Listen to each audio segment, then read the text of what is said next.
Online study ଜ୍ଞାନ ମୁଁ ସ୍ୱାଗତ କରୁଛି। ଆଜି ସପ୍ତମ ଶ୍ରେଣୀର ଅଷ୍ଟମ ପାଠ ସର୍ବନାମର ଏଇଟା ପାର୍ଟ 1 ରେ ମୁଁ ତତ୍ ଶବ୍ଦ ଦେଇଥିଲି। ଏହାର ପାର୍ଟ 2 ରେ ଏତତ୍ ଶବ୍ଦ ଥିଲା, ଯୋଉଟାକି ଆମେ ଅଲରେଡି ଭିଡ଼ିଓଟା ପଢ଼ି ସାରିଛେ। ଆଜି ଆମେ ପାର୍ଟ 3 ରେ ତୁମକୁ ତତ୍ ଶବ୍ଦର ସ୍ତ୍ରୀଲିଙ୍ଗ ଦେବା। ଠିକ୍ ଅଛି?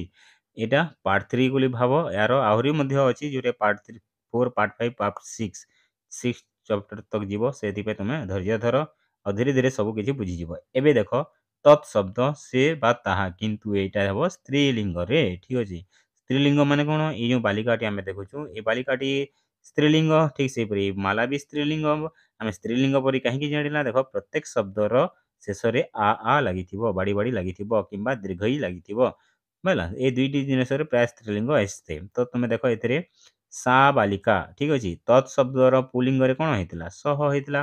କିନ୍ତୁ ଯେହେତୁ ସ୍ତ୍ରୀଲିଙ୍ଗଟା ଆସିଗଲା, ସେଥିପାଇଁ ସେ ସା ହେଇଗଲା। ସା ବାଲିକା, ସା ମାଲା। ଅର୍ଥାତ୍ ଏଇଟା ହେଉଛି ବାଲିକା, ଏଇଟା ହେଉଛି ଲତା ବା ତାହା। ତାହା ହେଉଛି ବାଲିକା, ତାହା ହେଉଛି ମାଲା। ଏଇ ଯେଉଁ ଏରୋ ଚିହ୍ନ ଆମେ ଦେଖୁଛୁ, ଏଇ ଆଙ୍ଗୁଠିଟା କହୁଛି ଯେ ଏଇଟା ଗୋଟେ ଝିଅ, ଏଇଟା ଗୋଟିଏ ମାଲା। ଏପରି ଭାବରେ ତୁମେ ଜାଣିବ। ତାପରେ ଆମେ ଆଗକୁ ଯିବା। ଆଗକୁ ଗଲେ ଯିବା ପୂର୍ବରୁ ଦେଖିଦେବା ଏଥିରେ ଟିକେ ଭଲ କରି ଦେଖ। ବାଲିକାମ୍ ତାମ୍ ମାଲାମ୍ ସ୍ପୃଶତି। ବାଲିକା ସେହି ମାଲାକୁ ଛୁଉଛି ବା ଦେଖୁଛି। ତୟା ମାଳାୟାଃ ସହ କ୍ରୀଡ଼ତି। ଆଉ ଏହି ମାଳା ଦ୍ୱାରା ଏଇ ବାଲିକାଟି ଖେଲୁଛି।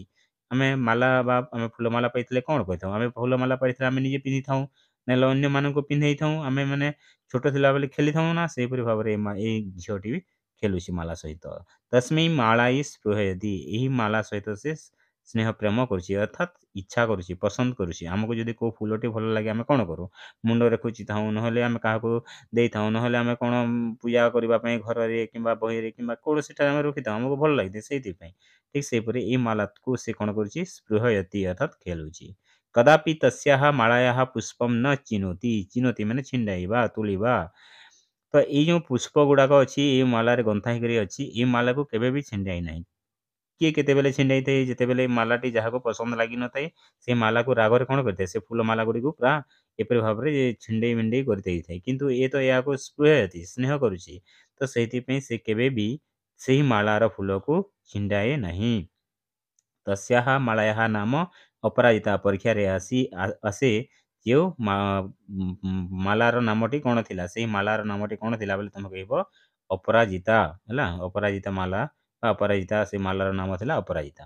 ତସ୍ୟାଂ ମାଳାୟାଂ ବାଲିକାମ୍ ଅନୁରକ୍ତା अस्ति। ଅନୁରକ୍ତା ମାନେ ଆଗ୍ରହ କରିବାଟା, ଇଚ୍ଛା ପ୍ରକାଶ କରିବାଟା, ଆସକ୍ତି ଭାବ ଥିବାଟା। ଆମକୁ କେଉଁ ଜିନିଷ ଯଦି ଭଲ ଲାଗେ, ଆମେ ଯେପରି ଭାବରେ ପସନ୍ଦ କରିଥାଉ ଆଉ ସେଇ ଜିନିଷକୁ ଆଗ୍ରହର ସହିତ ରଖିଥାଉ, ଠିକ୍ ସେହିପରି ଏଇ ବାଲିକାଟି ଏଇ ମାଲାକୁ ସେ ଅନୁରକ୍ତ ଅଛି, ଅର୍ଥାତ୍ ପସନ୍ଦ କରୁଛି।